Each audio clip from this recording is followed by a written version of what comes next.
Three, two, one, here we go. Hello everyone, I'm Brian the Rain Man Lucas. Welcome to RAINMAN'S Take, observations on the world we live in.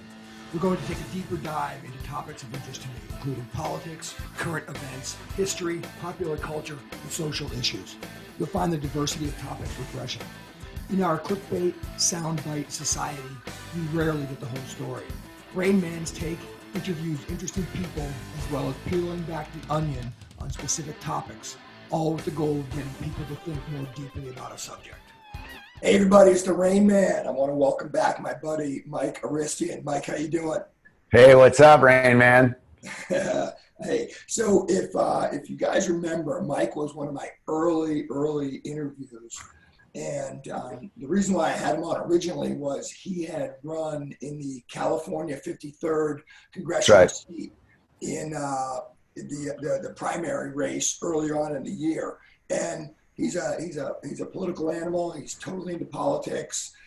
He ran as a Republican, and he and I have known each other for a long time. We have great conversations about politics when we get together. So I wanted to have him back because of all the craziness that's been happening in the last couple of weeks. So since the last time you and I spoke, which was probably maybe April, late April, early May timeframe. Yeah, we were into COVID, but we were pre George Floyd.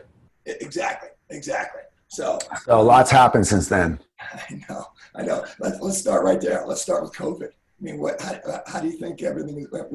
Well, I mean, this is a crazy week, right? Because we now have the CDC saying that there's only 9,000 that are confirmed dead from COVID without any comorbidities.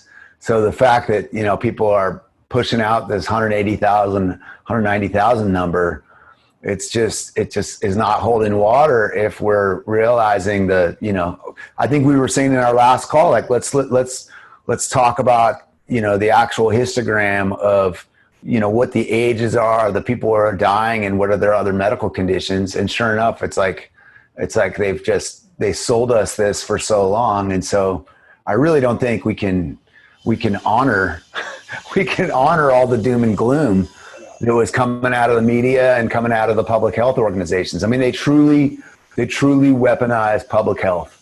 Yeah. They weaponize public health for a political end. I don't think you can argue against that. Yeah.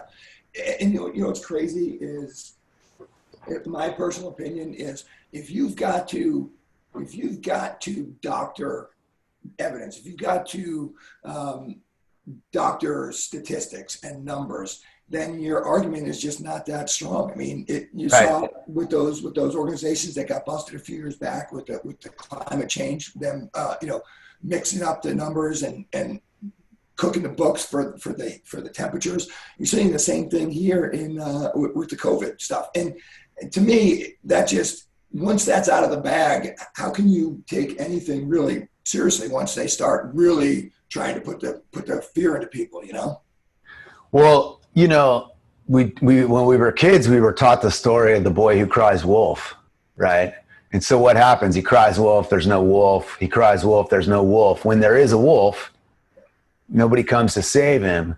And so my fear is, if we do have an actual pandemic where there is a need to lock down again, I don't know that you're going to have the same level of uptake. Because when they came out on March 15th with 15 days to stop the spread, I mean, they said jump, we said how high, right? We were like, we're on it. We are shut down. We are washing our hands.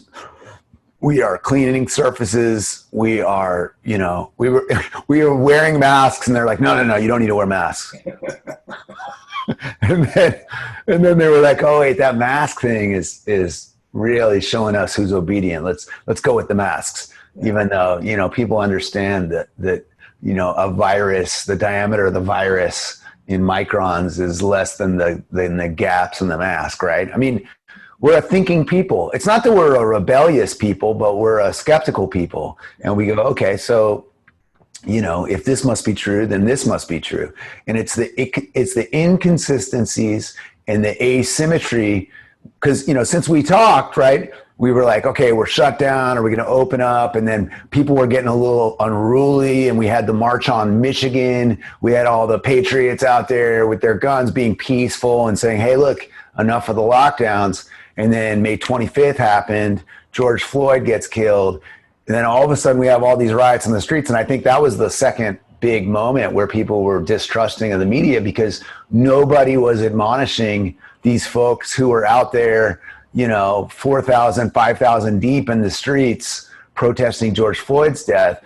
And here they were, whether they were with masks or not, they certainly weren't, there was no way that they were 6 feet apart. Yeah. So when you saw that kind of density and no media censor, it was like, come on, like, we're not buying it. We're not buying it. Is it dangerous or is it not?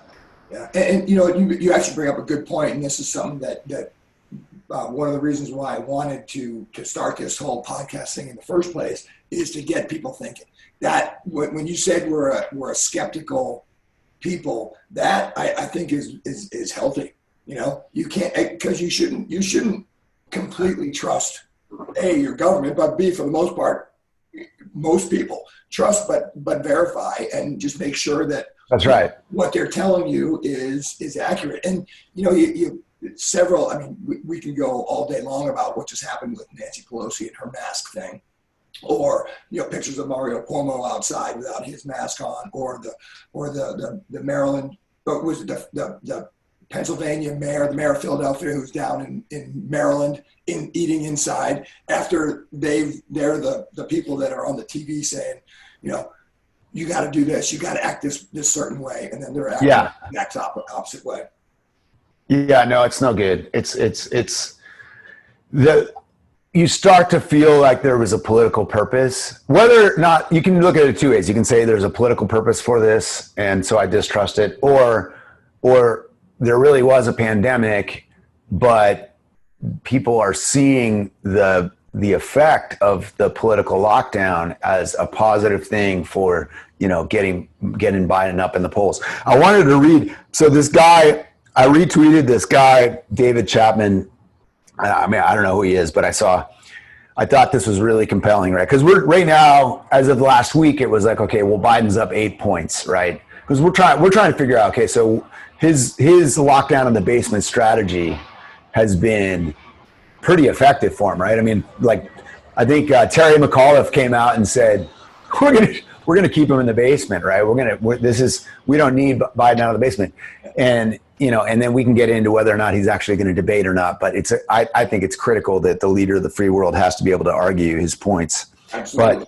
But so this guy's thread is great. Here's his thread. He says, so why should we believe the polls are wrong again? Okay. Number one, all the polls that were right in 2016, they show a different race than the polls that failed in 2016. Democracy Institute, Rasmussen, Trafalgar, Zogby, Emerson, they all show a different race than the other polls. He said number two is the methods of the pollsters. It's September and so many polls are registered voter polls. And at this time in 2016, many of the polls were LV polls, which is likely voter polls. Also, we went through 6 weeks where we had almost no polls. And this was also the period where Trump started his comeback. Yeah. Number three, the Biden campaign has been shifting all over the place, right? So, and their behavior does not say, quote, up 7 points nationally or, quote, up 9 points in Arizona, which you have to show swing state polls to justify your overall poll assumption, right? Because we have the Electoral College for now still, right? So number four, the media behavior. For 3 weeks, the media have talked about a tightening race with no public polls to offer, right? Like you have Don Lemon on saying, hey, stop, make sure we decry the violence because it's hurting us in the polls. But they're not alluding to the poll. They're not showing us the polls that ostensibly are being hurt. Okay, so... And then in the last week, the media started talking about how the riots are hurting Biden in the polls. Okay, I just said that. Still no public polls to show this tightening. So today, the polls look like Biden is running away with the race. So why has the media been panicking about the polls? I mean, you can't have it both ways, right? You can't say, oh, it's tight. Mind you, polls that didn't exist. My theory, this guy, David Chapman, my theory, the polls that we're talking about was polls that they did not release. So Rasmussen tweeted about this, and then Robert Cayley said that this is a real problem. Yesterday, the media said the race was tightening. Today, they say that Biden is winning. You can't have it both ways. The media behavior is very suspect. Also, the Biden campaign behavior. Number 5, the media has given us no reason to trust them again. They peddled the Russian hoax. They peddled Ukraine, the post office hoax. Why would the media commit to honesty in an election year where the guy that they have tried to destroy for 4 years is trying to win re-election? We've seen the polls bias. 538, Nate Silver's site, which was, totally wrong. He listed Trump's Emerson poll approval at 48% when it was at 49%. And that's a real petty difference.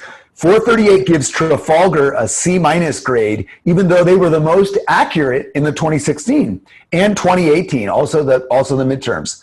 So that's not honesty, that's an agenda. 538 gives Fox an A+ grade when Fox is the worst poll out there. Yeah. Fox News shows the Monmouth registered voter polls that Biden had +4 in PA, but not the likely voter poll. So we have seen the bias. Fox News hired Donna Brazile. We've seen the bias. The media has given us no reason to believe them. Why are we supposed to believe that a guy that hides in a basement is up 7 points nationally and up 9 points in Arizona? The Washington Post and the New York Times lied for 3 years about Russia and were given Pulitzers. Then they were awarded the highest honor for fake news. The media benefits from peddling lies. So of course the polls are fake. It's good for business. It's good for careers. Biden is now rushing to Kenosha. He's in Kenosha now. But we are supposed to believe that Biden is up 8 points in Wisconsin. The Biden campaign has avoided the press as much as possible. Biden took questions today, but we are supposed to believe that Biden is up 7 points nationally. And then also, this is another key point. He's spending money like crazy in Minnesota, Nevada, Maine, and New Hampshire. Those are all states that Hillary won. Hillary won those states. So if they're not in play, then why is he spending so much money there? I mean, unless his campaign is just dumb, but I would think that they at least have the best people on it. You would hope so. And then when Obama won by 7 in 2008, he nearly won Missouri. Biden is up 7, but Trump is up 11 in Missouri. If Biden was up 7 nationally, why isn't Missouri competitive? If Biden is up 7 nationally, then why does Morning Consult have Trump up 5 points in Ohio? Both things cannot be true, right? If Biden is up 7 nationally, why is Trump leading in Iowa? If Biden is up 7, why do so many polls show Trump leading in North Carolina? I mean, this guy's thread goes on and on, but he sometimes because these things are a black box, you have to take a disciplined approach to saying, if I put this into the black box and that came out, then this must also be true. So that shows that we don't know the mechanism of the black box. So I think these are all really good points this guy made. So I retweeted that because I thought that was a really big thing. Here's the thing. I've got a lot of left-leaning and, dare I say, very liberal friends. And right now, one of the most interesting things I've heard about talking to some of these is they're frustrated. They're like, is this the best that the Democrats, after 3 years, they pull him out and then they pull Kamala Harris out as well? She's like, it's just frustrating, and this is the best they think they've got, and she's just really frustrated. And it's funny because, God, if I was the Trump campaign team, all I would do was just run a feed on commercials, just watching Kamala and Biden go at it in the debates, because she was wailing on him. I mean, it's just, and I hope people. Oh yeah. Well, also remember, you saw Stephen Colbert do his interview with Kamala, and he was like, so you gave your whole tirade about busing and how you were that little girl and this, that, and the other thing, and you excoriated Biden as somebody who is a perpetrator of Me Too crimes and a racist and this, that, and the other thing. So vet that out for me. Are you just overlooking that stuff? And she very uncomfortably said, it was a debate.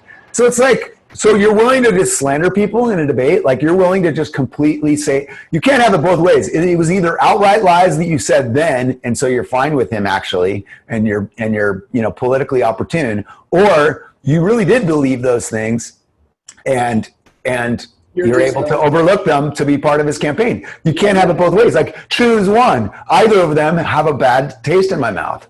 So, and the other point is that Me Too movement, that we've culminated in this person who obviously took her Willie Brown. She could have taken down Willie Brown in the 90s if Me Too was a phenomenon then, but instead she used it towards political purposes, and you could say that launched her whole career. So I think it's disingenuous at best. And then get into the whole thing. I mean, if we're talking about, if justice for George Floyd has landed us to a place we are looking at criminal justice reform, and God knows that Trump did more for criminal justice reform in his past 3 years that the Democrats have done, in their past 25 years, right? So you can make that argument. And so why would they be championing this old white man, which they said they didn't want any more of those, who has a terrible record on criminal justice, and you have a overzealous prosecutor in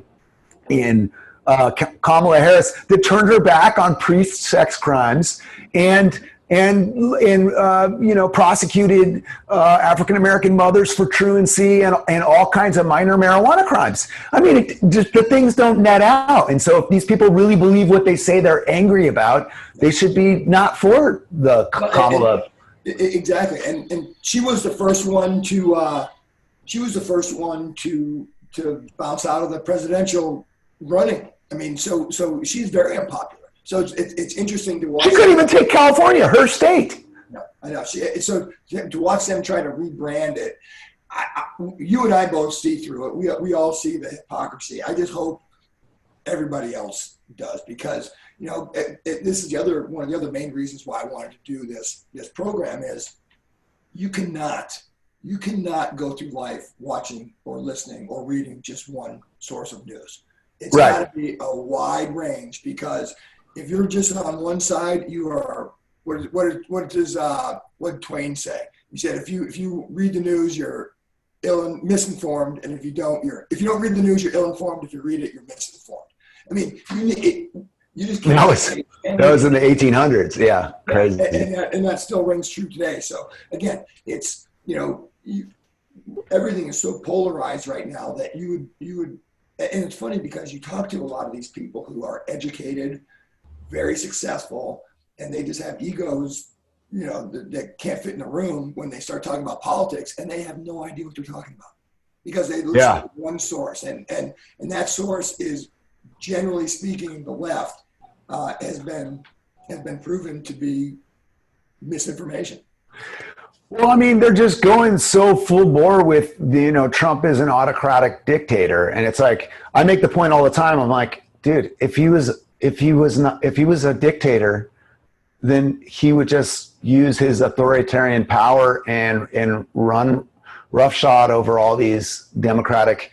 I mean, like you got democratic run cities, democratic police commissioners, democratic mayors, the people who are rioting are Democrats burning these things down. It's like, where is Trump culpable in any of these scenarios? And the fact that I think that they've been baiting him for so long to take action, and he's only taken action against, federal properties. Chad Wolf has sent in, the Department of Homeland Security will go and protect the federal courthouse in Portland. But other than that, they're not trying to quell these riots because he believes in federalism.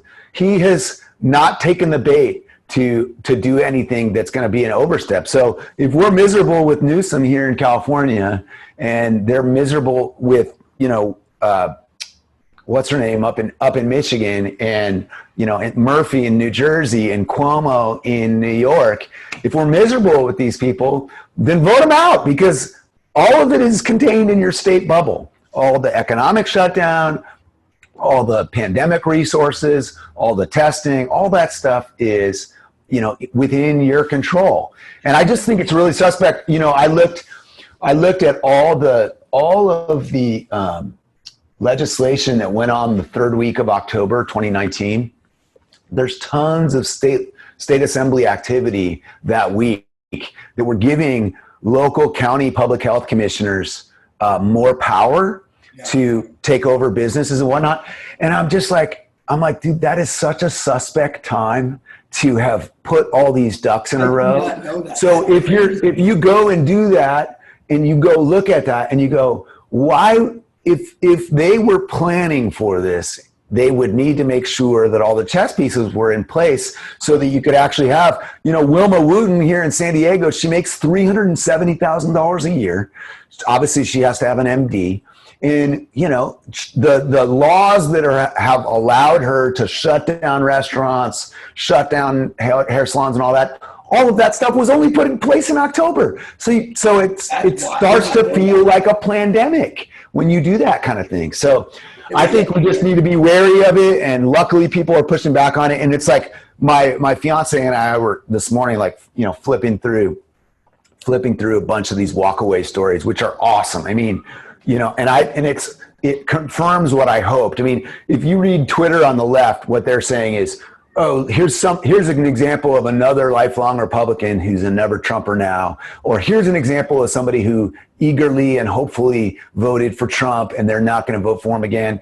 And I'm saying these are anecdotal and made up, because what we were watching in that walkaway thread was far more compelling. And what it says to me is, I mean, we're talking, all the intersectionality, but still coming out for Trump. I'm talking, lesbian couples, African Americans, all who were like, I have hated this man for 4 years and I believed it. But then when I saw his coronavirus response and how much his words were twisted, and when I saw the economic liberty being taken away in all these democratic locales, I started to really listen and I started to really think, and I started to seek out other information that wasn't MSNBC and wasn't CNN. And then they started to go, wait a second here. And all you gotta do is you gotta open that, when that window of opportunity is there, they're gonna realize just how much they've been, their way of thinking has been, that narrative has just been pushed down their throats. And again, it's unbelievable that you got DeBlasio in New York City, right? New York, relatively successful in terms of how they handled COVID. Now, obviously, we can go back and we could probably spend a whole couple hours talking about Cuomo's and how he dealt with it. But bottom line is, relatively speaking, right now, New York is okay. DeBlasio came out the other day and said he's not opening indoor dining until June of next year. So it's like you said earlier, Manhattan's got to be miserable right now. I mean, how are those restaurants going to survive through the winter? As soon as it starts getting cold out and you can't eat outside anymore, they're screwed. Yeah. They just rolled back the clock to 1977 New York. You saw this woman getting molested, attempted rape on the subway platform. I mean, come on, it's going to be bad. What's so crazy about that particular instance is that guy got up and he was like, what? And the way he was acting, his body language was like, what? What's the big deal? And it's sick. It is sick. And that's actually a good dovetail into the whole thing with defund the police and all of that. So I think that's probably a good way to kind of dovetail into just, all the stuff that we're hearing about. Black Lives Matter started as systemic racism in the police department, racial injustice in the police department. And obviously you can argue that both ways, I guess. I personally don't think it's a thing. I agree with guys like Larry Elder and Candace Owen when they talk about it. But let's kind of, how do you feel about this whole concept of defunding the police and just the whole anti-policing in general that the left is pushing right now? What informed me the most I don't know, I might have mentioned this before, but I read Heather McDonald's book, The War on Cops. Okay. And I think it came out 2015. And basically she goes through all of the, all the incidents. She's got all the stats on policing, and she's super articulate in pointing out just the media lies about this stuff. And she's been on, she's a fellow at Manhattan Institute. And so I've seen her get interviewed quite a lot in the past couple months on C-SPAN and whatnot. And she totally debunks this narrative. I mean, if you go through the actual stats of, there's 14 unarmed black men in 2019 that were shot by cops. And, I think Tucker did a good job. He went through every single incident, and I think like 2 of them were unjustified. And it was because of some, asymmetry in information. They didn't know. And we're seeing everywhere from here in San Diego, a guy with a gun. I mean, they're always trying to push the narrative, whether it was Albert Brooks or Jacob Blake or even the George Floyd incident. I mean, they hammered us over the head with that. And then 2 months later, the body cam footage comes out and no one's talking about it.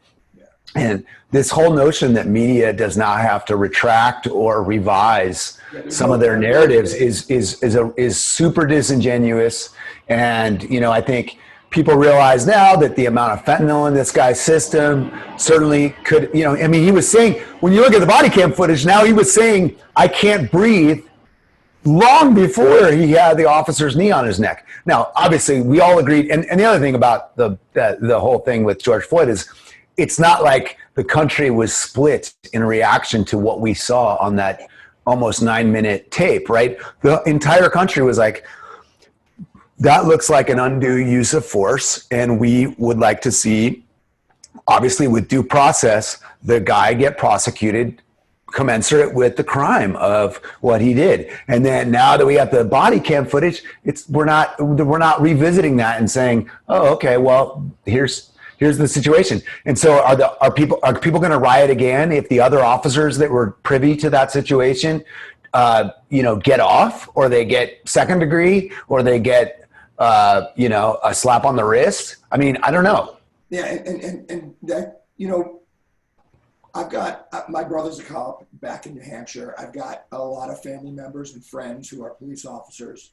And I'm a huge, huge fan of the police. Yeah. Now, with that being said, are there things that we can do to reform that? And the answer is definitely, yes. I mean, that guy, Floyd's killer, that cop had 18 negative reports done on him. I mean, just things like that. Right. But then you go back and you say, like you were saying, is all of a sudden everybody's up in arms about it. But in these Democratic-run cities, and quite honestly, a lot of these cities have black police chiefs.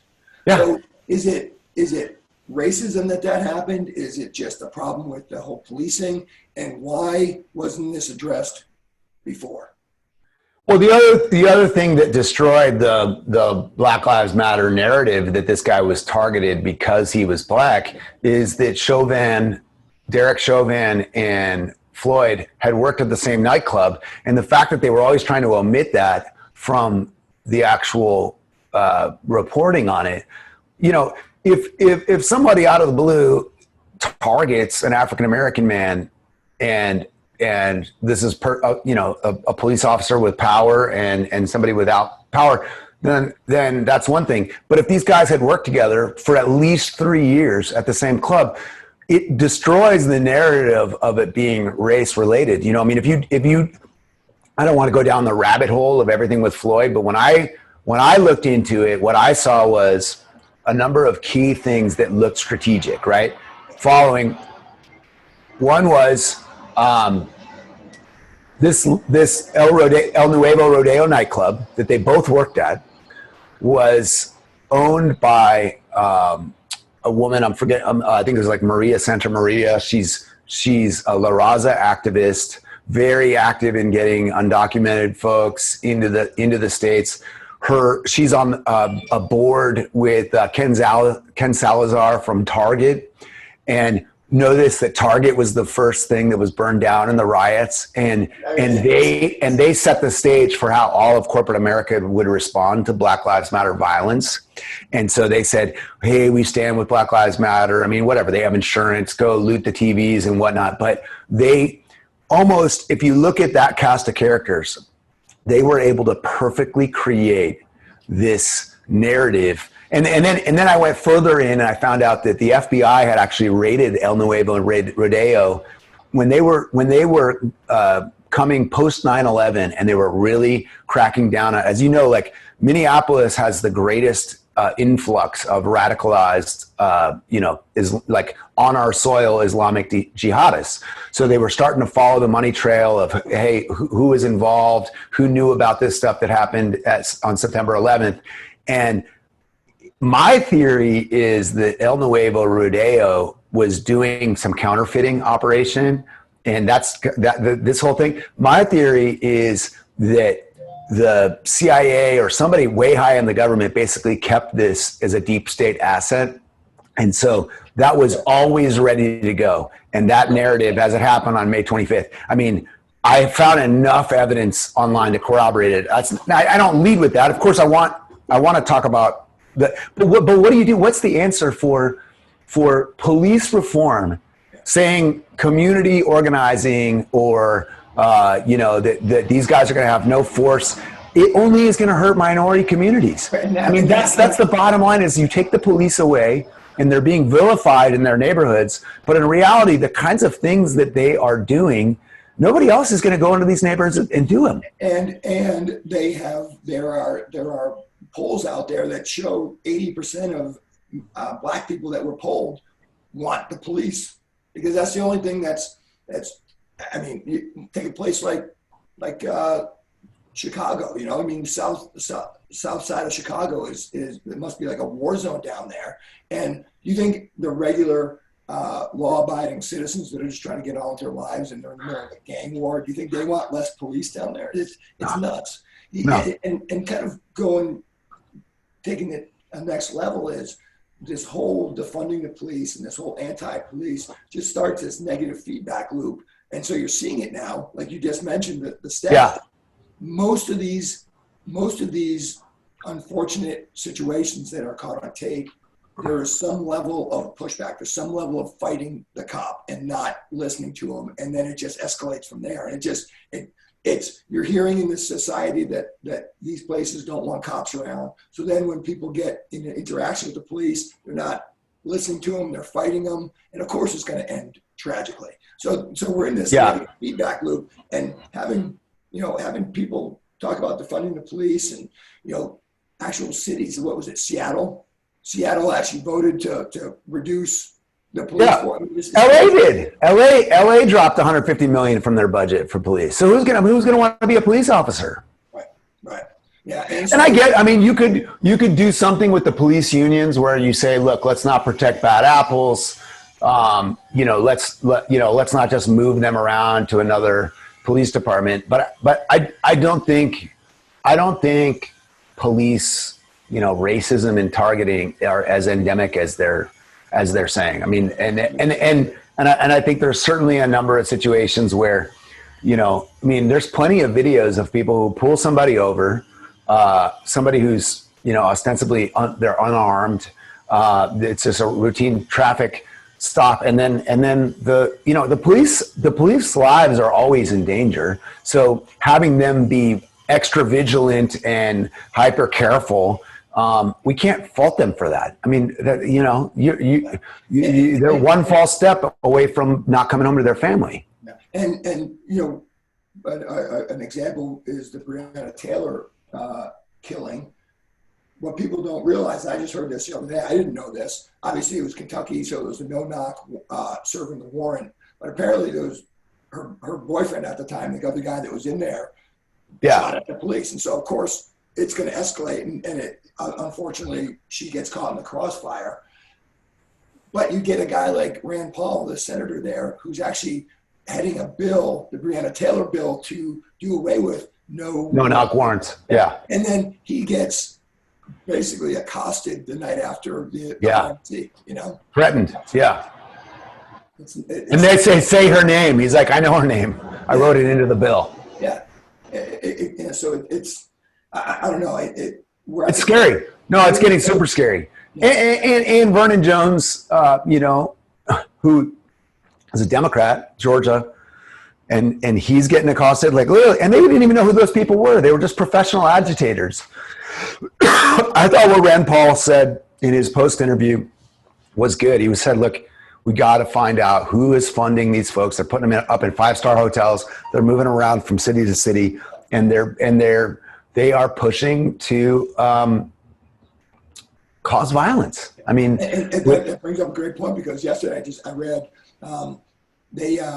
it was a mugshot of one of these jackasses, Antifa, and they busted him in Washington, but he was in Kedona, he was in Seattle, he was in Portland. I mean, like you said, he's been going all over the place. Kenesha, I apologize. Yeah.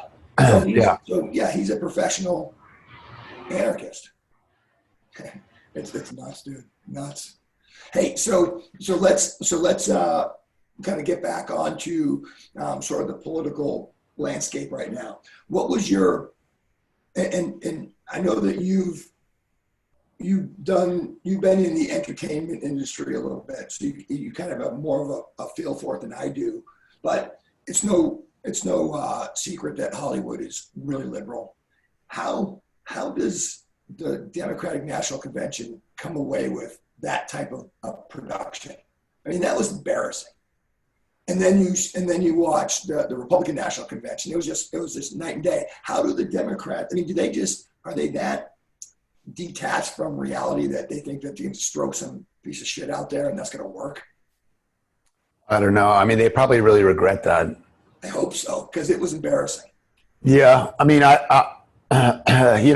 had the unfortunate disadvantage of going first, so they didn't know what they were up against. But I mean, I know, and it was just negative. I mean, I think fundamentally, people don't respond to negative. I mean, they certainly have. I mean, for the last 4 years, it's been nothing but negative about Trump. And I thought Obama's speech and Michelle Obama's speech were just really, I mean, it's gaslighting, to say that this guy's the guy who's doing away with our democracy. And he's like, or the fact that he said, I had really hoped that he just would step up, but he just didn't want to work for it. It's like anybody who sees how little this guy sleeps, this guy has been hustling. And I always say to people, I'm like, if Obama was such a hard worker, how come he left close to 200 judge positions that he could have easily filled with liberal judges?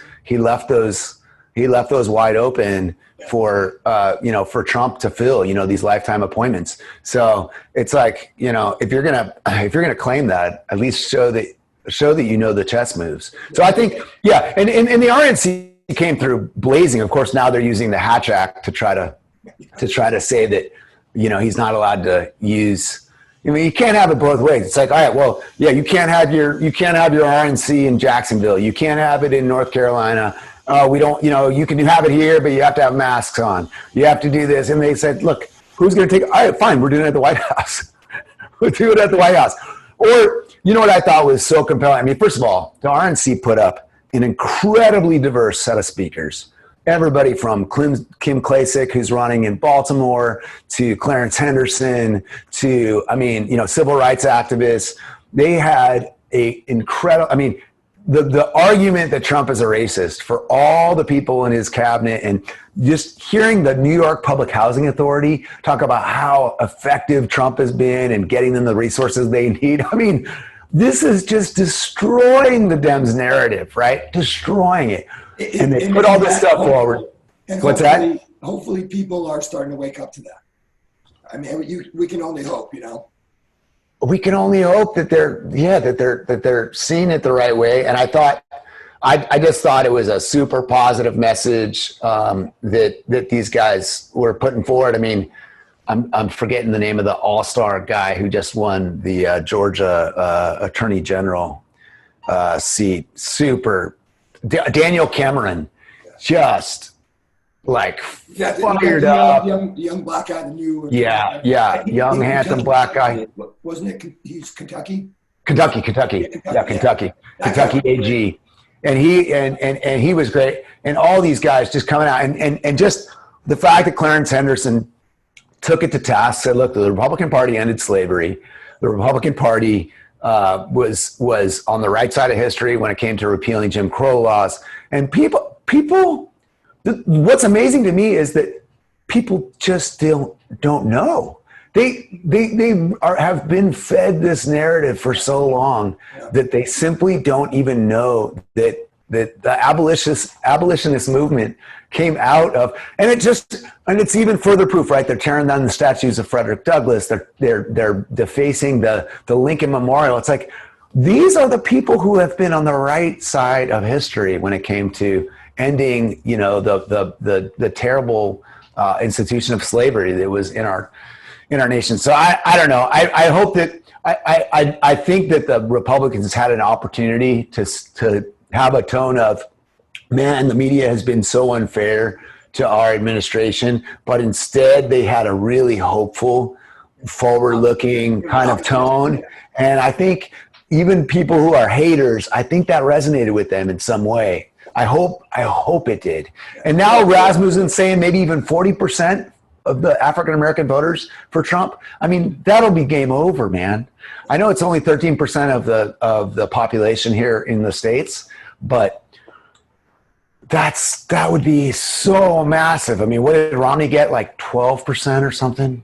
Yeah, it's interesting because some of my liberal friends, I asked them. I said, "What'd you think of the RNC?" And what was his name? Clarence Henderson. Yeah. She was like, that was amazing. That guy was impressive. And so, it was optimism. It was, you can do it. America's great, as opposed to the Democratic National Convention, which was victimhood. Yeah. Where it's all dark. It's our best days are behind us. That message doesn't resonate, and I think that changed a lot of people's minds. At least I hope it did. So, hey, real quick. So talk to me about what was Tim Scott from South Carolina, and this kind of goes back to sort of the police brutality and what do we do about it? But he had a great. It wasn't during his speech, but it was an interview they did the next day. He was talking about he got pulled over one night outside of the Capitol. And the cop's like, license and registration. He said, "Hey, I'm Tim Scott. I'm a senator." And the guy's like, "Whatever." He's like, "No, I'll prove it to you." And so they go and he proves it to the cop that he's who he said he was. And afterwards, he's like, "Yeah, was it a pain in the ass? Yes, but it was civil, and it didn't insult me. I've got tougher skin than that, and we solved the problem. And hopefully, that guy learned something."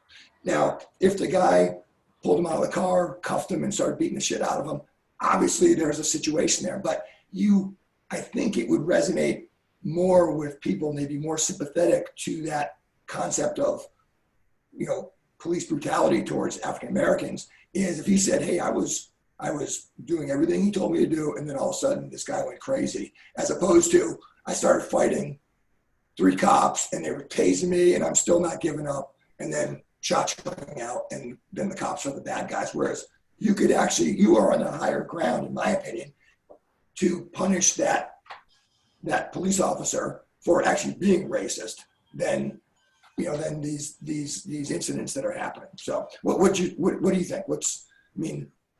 I think the whole notion of respecting the authority of the cop is something that, we can't glamorize resisting arrest. And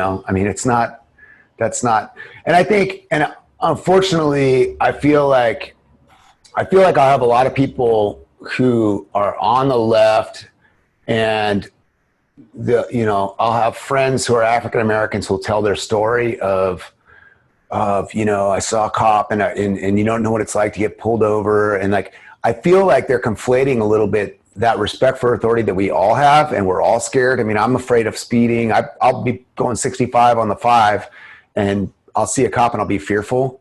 I'll be like, oh, okay, that guy, because that guy could change my life if he, you know, were to pull me over or abuse his authority or power. And I think we need to not let the narrative get told that somehow, you know, it's a completely, you know, when people tell this story, oh, what do I tell my kids about, you know, because of the color of their skin, they're going to have a harder time with authority. It's like, I don't think that's true. And I think it's super disingenuous. I think it's, you know, I mean, I think, again, it's another example of, if we're crying wolf about this thing, I mean, we have seen these things get politicized. I mean, I think any sane person of any color or gender should be absolutely outraged at what happened with Jussie Smollett, because that is a crying wolf moment that will cause skepticism with future allegations of racism, right? Anytime somebody, you know, we all agree that racism and this kind of profiling and targeting is unconscionable and needs to be eradicated and called out for what it is. But we have to stand behind, you know, we can't have these Bubba, I can't remember. The NASCAR driver, you know, there was like, oh, there was a new, I mean, it's like, and it was like, all of a sudden there were 12 FBI guys down there looking at this thing. And it was like, dude, it's a garage pool and it's been there forever. This is not a statement. And we're jumping on these things and people are getting exhausted from them. And there's always yet another thing to throw out there and everybody gloms onto it.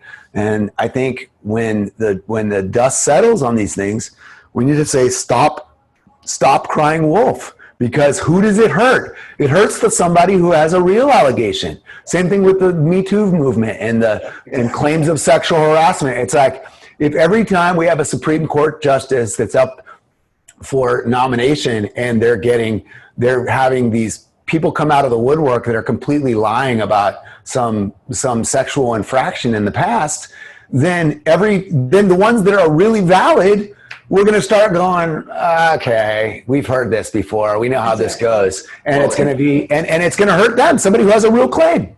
And Kamala Harris is a perfect example. She's like, these women need to be believed. You need to listen to them with the Kavanaugh hearing. And then, you know, Joe Biden and his accuser, she's like, nothing to see here, move on.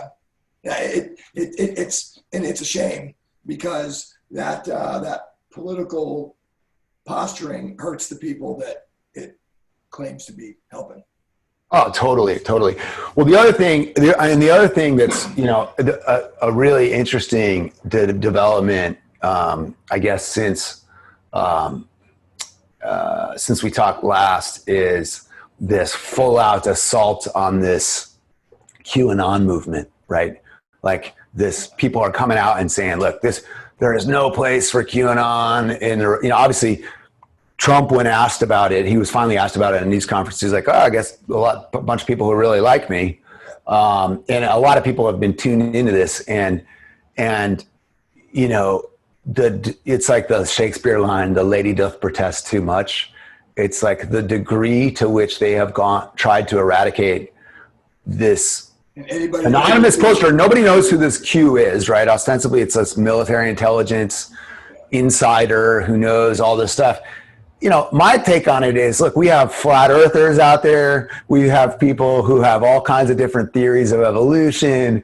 We have all kinds of nonsense being talked about across the internet. And it's sort of like, it's up to you to decide, is it true or not? This whole idea that the social media platforms can, you know, shoot down people who are talking about hydroxychloroquine and say, oh yeah, these QAnon guys that are saying that there's a bunch of satanic pedophiles that run the government. It's absolutely ridiculous. You know, these people are dangerous. It's a danger to our democracy. I think it's really interesting because while everybody is debunking it, there's been arrest after arrest, and it's definitely picked up steam since Ghislaine Maxwell has been coming into custody. You saw a 30,000 person pedophile ring in Germany that was disbanded. That was reported on in The Guardian. It's like nobody is putting together the whole narrative, but day after day, I mean, they rescued some 30 kids in Georgia. I mean, and so you're seeing these things, and it's like, I mean, I had no idea that there was a problem with pedophilia in our government. But in Germany, that's crazy. It's insane. And then last week, this SB 156, the fact that they decriminalized sex with minors down to 11 years old. So if you're within 10 years, so if a 21-year-old has, consensual, I mean, you can't consent at that age, but with an 11-year-old, that's been decriminalized. So I think that that's an underlying pulse of this thing that people need to pay attention to and not just outright dismiss it. Also, a lot of the stuff, I say to people like, look, I don't know what to make of this QAnon movement. I see the posts, I see the allegations. 2 years ago, Q called the Kevin Kleinsmith indictment, and then just last month, Kevin Kleinsmith is the first guy that starts cooperating, starts naming names. So it's like, so it's a conspiracy theory, but if it was, if QAnon was a stock picker, I would be damn well looking at these stocks, because the kinds of things he's saying. Yeah, and that kind of goes back to, again, one of the main reasons why I wanted to do this podcast is, yes, you could very easily go down the rabbit hole to conspiracy theories, and I've seen people do that.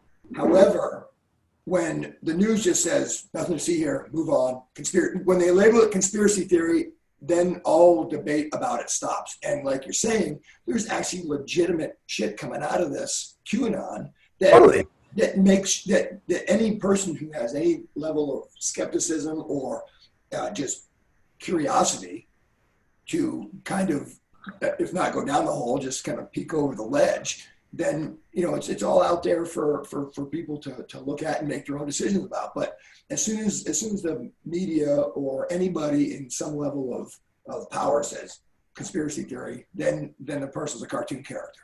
Not to be totally. Yeah, and I think a lot of people have looked at, the two biggest YouTube videos that have been watched since COVID have been that Fall of Cabal and Out of Shadows, the stunt guys in LA who put together that thing.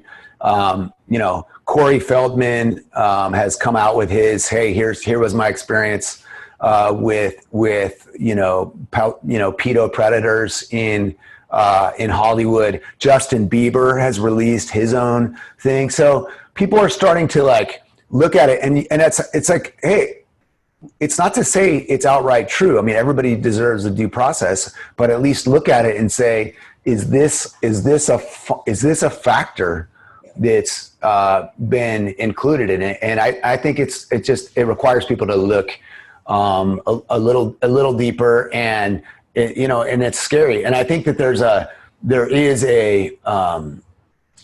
there is just a knee-jerk dismantling of that narrative that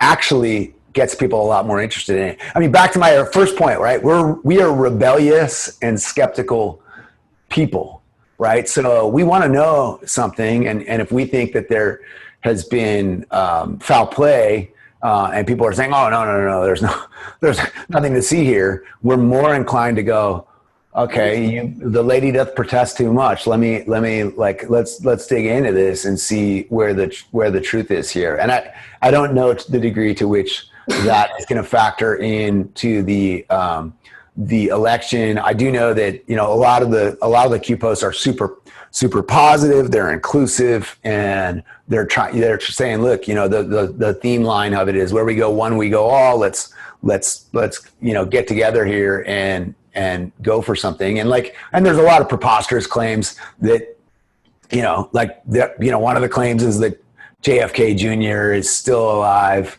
and, faked his own death and it's gonna be the, part of this great awakening. And, and then of course at the RNC, everybody's mocking, oh, well, where's JFK Jr.? JFK Jr. didn't show up. So all of you guys' claims are false. So I'm keeping an eye on it. I'm keeping a skeptical eye on it. And I do think that we have gotten to a place with it though, where whether it's the doctors who are talking about the, effective age-old treatments for COVID, or, people talking about some of this other human trafficking stuff, the fact that the social media has taken it upon themselves to outright say this is false on the posts, I think that's super dangerous. I don't think it should be up to Zuckerberg to inflict his own opinion. I mean, I think people should have free access to information. We know that there's a lot of bogus stuff out there, right? So it's like, hey, show me the truth. Everybody deserves to be given a point-by-point analysis and say, hey, let's dive into this. And I mean, I guess the flip side of that would be is, how many stupid people are there out there? Is it 5% are smart and are really wanting to find out what's going on, and then the rest are just idiots? They'll believe anything they hear or read. I don't know the answer to that. Going back to what you were talking about is, in order to become skeptical, and in order to have that critical eye when you're listening to something or reading something, it means that you must have done something in the past, whether it's how well read you are or experiences that give you that, okay, this may not be what they think, what they're saying. This may not be what I'm believing here. To the point where, and that saying, he's taking the red pill. As soon as you take that, as soon as you open up the lid and you just see how crazy it is, then it's a lot easier to be skeptical. But somebody who's just in their little cocoon of CNN in the morning before work, at night after work, New York Times, that's it. They're not ready to be that skeptical. That's my take on it. Well, I mean, I think, and there are a lot of other things. Joe Rogan had on his podcast this guy, Tim O'Neill, who wrote the book called Chaos, all about the Manson murders. I mean, the guy took 30 years to write this book, and it was a fascinating interview. I haven't read the book. The book's called Chaos. And, he was talking about how Manson was actually a CIA asset and was used for, he just started putting the puzzles pieces together about these murders.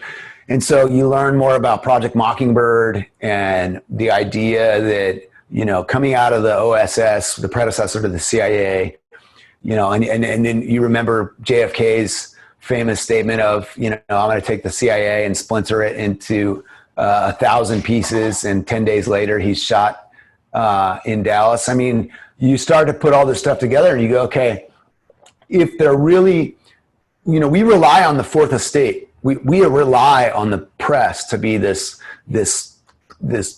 pillar of, it's kind of another check and balance, right, on what we know.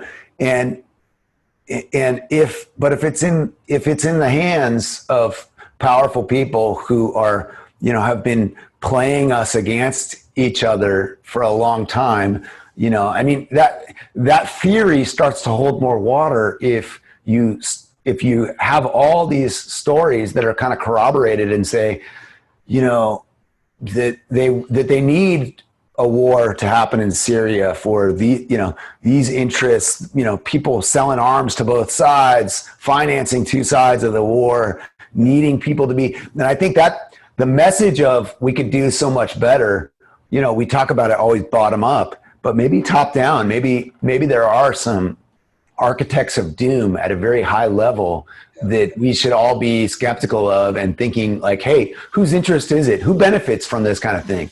Because I think you and I have talked about it a number of times where we say, what if if the mainstream media really wants us to capitulate to socialism, like, it's very clear that there would be little to stop some of the very, very communistic aspects of government from taking root if Biden were in power, given that there is such a loud progressive voice in Congress right now.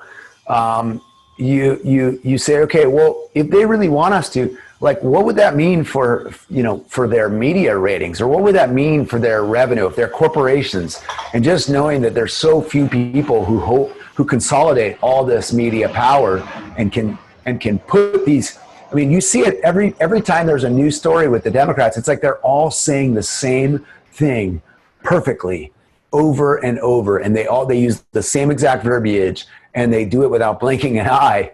And you go, wait a second, like, if it's a scripted narrative, I want to know what they're so fearful of people, ascertaining on their own with their own sense of logic.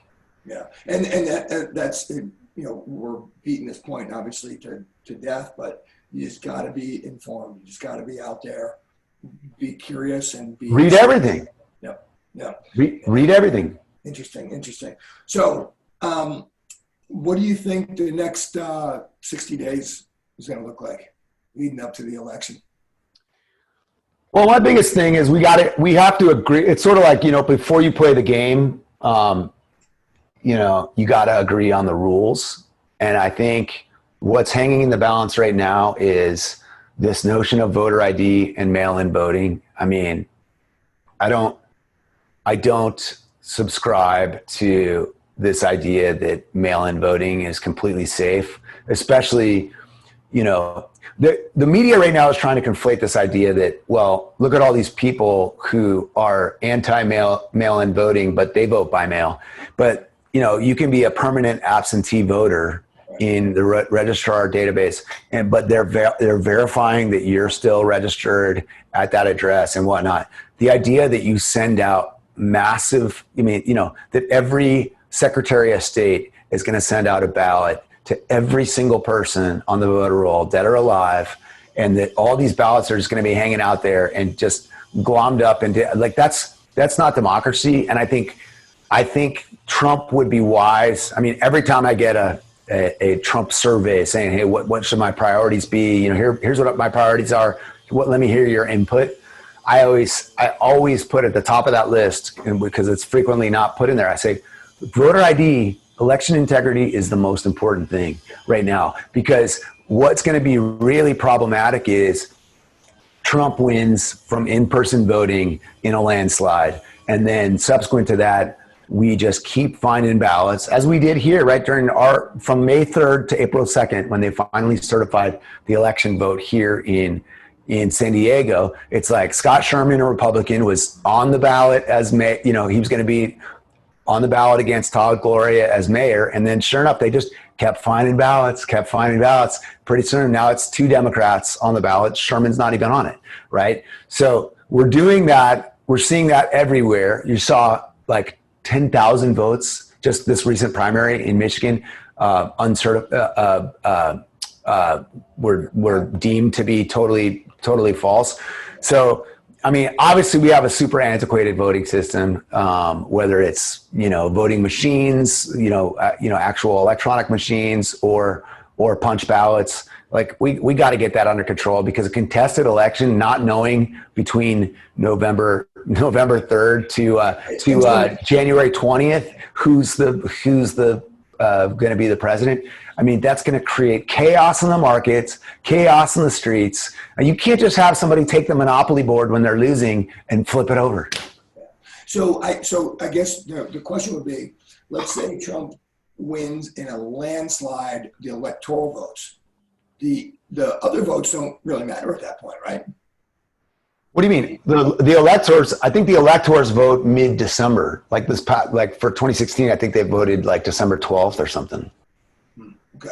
Yeah. So, but at that point, they'll have had to call the election, right? They'll have to say, okay, well, we have, enough ballots in here. I don't know.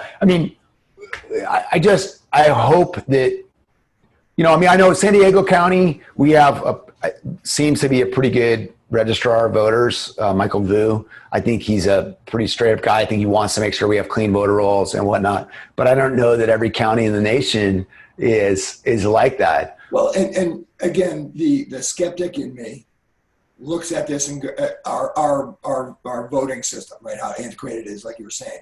The skeptic in me says, so this goes back to Bush, Gore. The hanging chads. In the last 20 years, why hasn't anybody fixed it? And so then you go, the skeptic in me goes, okay, they want this chaos. Chaos every 4 years. Yeah.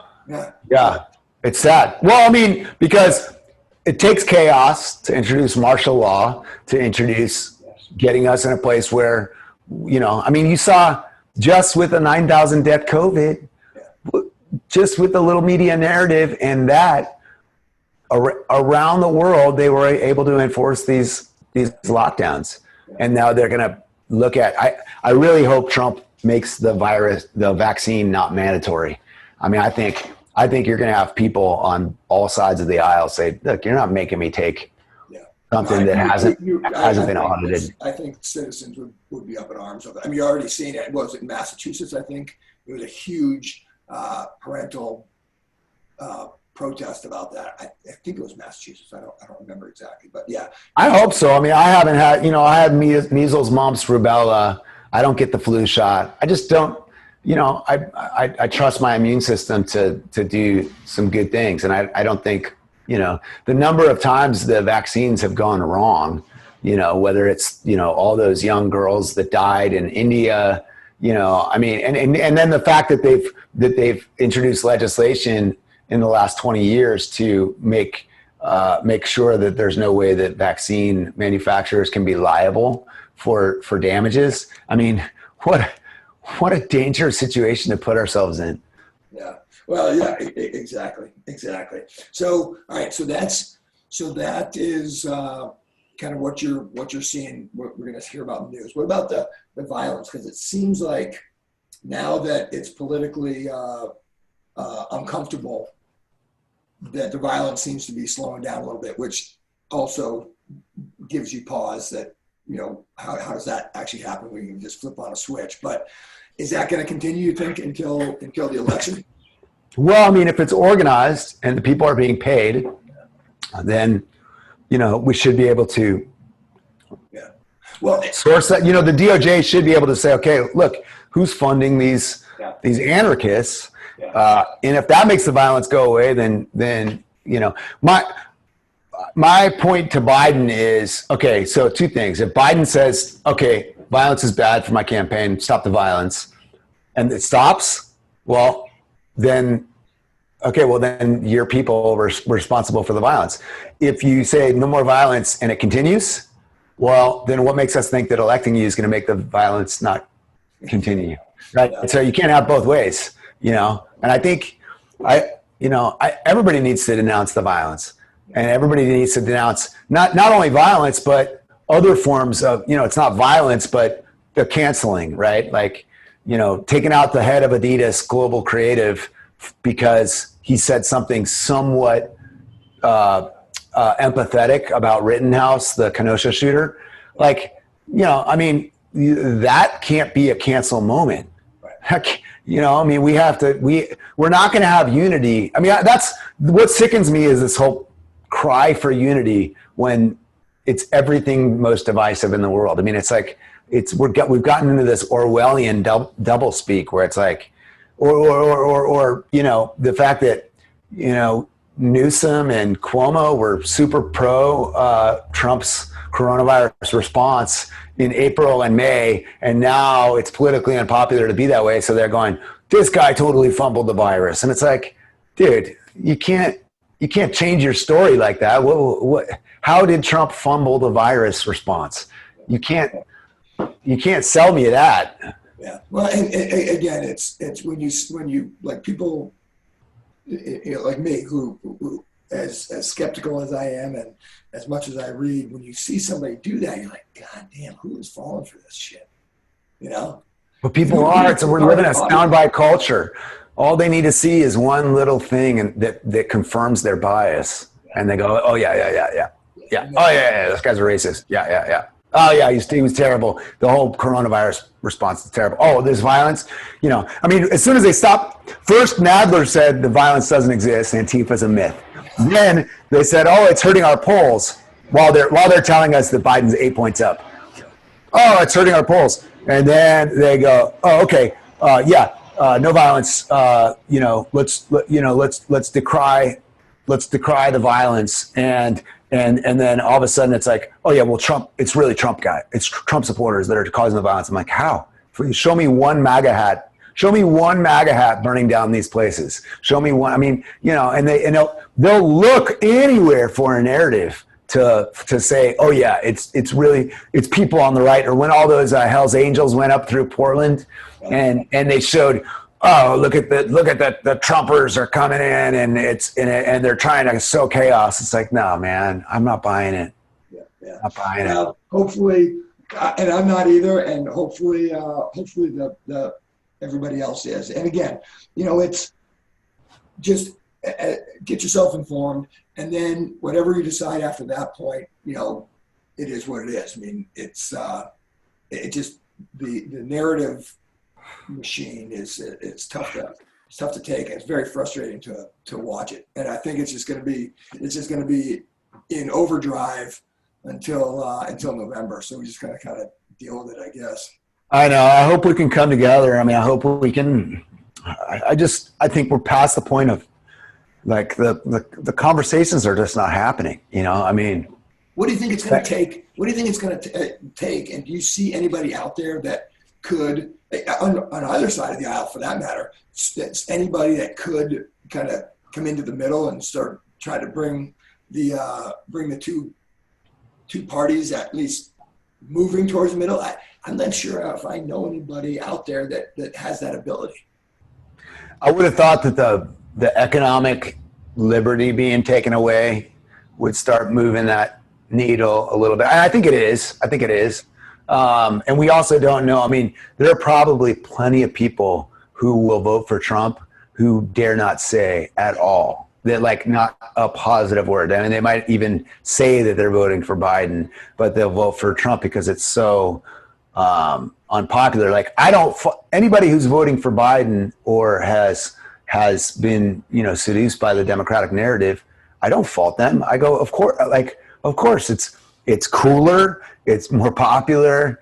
I mean, all of these things, anybody who comes out for, I mean, look, Kanye is on the ballot in Illinois. So, I mean, they are going to just tear that guy apart. They already can't stand him. But if he splits the, if he takes enough voters away from Biden in Illinois and Illinois goes Trump, forget about it, man. He's gonna have his brake line is gonna be cut in his car.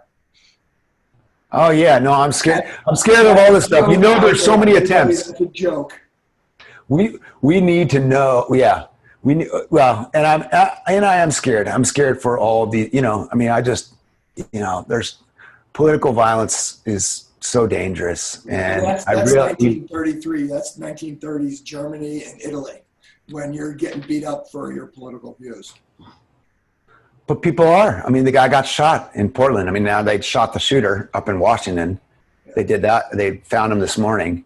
And I really wish that guy had to stand trial, I mean, I didn't hear that. They did kill him? Yeah. Interesting. Yeah. Did you see that I think it was yesterday, he finally came out and said something. He was like, it was in self-defense or something, that. Yeah, it was. Yeah, Vice magazine somehow found him to interview him, but the U.S. Marshals couldn't find him. Exactly. Crazy. And now he's dead. All right, dude. Hey, listen, this is awesome. I really appreciate the time. Thanks again. Yeah, man. Congrats on all the episodes, man. I've been checking a handful of them out. They're really good. You got some. I'm honored to be a guest because you've had some really savvy, cool people across the aisle. And I want to get you back on after November, just to kind of get to kind of wrap this all up after the election. So definitely a good time. I enjoy talking all this stuff with you, man. All right, man. All right, we'll keep rocking it. Keep getting those observations out there, and congrats on RAINMAN'S take. Mike Oristian, my man, talking politics. All right. All right, thanks, Brian.